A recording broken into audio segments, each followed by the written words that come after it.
Si vous aimez la galette, c'est le moment. L'épiphanie, c'est cette fête des mages qui viennent voir Jésus, des savants qui viennent de loin, qui apportent des beaux cadeaux.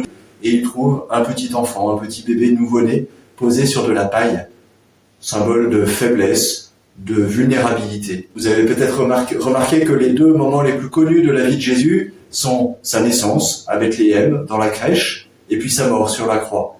Les deux moments où Jésus est le plus faible, le plus vulnérable, la faiblesse d'un petit enfant, celle d'un condamné à mort. Jésus, à vue humaine, ne peut rien, il est impuissant. Et là, il nous manifeste toute la puissance de son amour, son désir d'être proche de nous, de communier avec nous.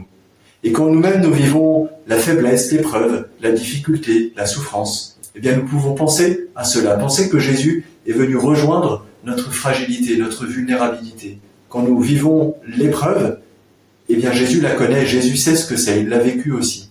Alors il la vit avec nous. Quand nous avons quelque chose de lourd à porter, eh bien nous pouvons nous remettre entre les mains de Jésus et Jésus nous porte. Il a assumé notre faiblesse, vécu notre faiblesse pour nous donner sa force, pour nous donner l'espérance. Il ne fait pas disparaître les épreuves, mais il nous porte, il les porte avec nous. Et il nous donne d'espérer au-delà du mal et de la souffrance. Alors renouvelons notre confiance en Jésus et je vous souhaite à tous une bonne fête de l'Épiphanie.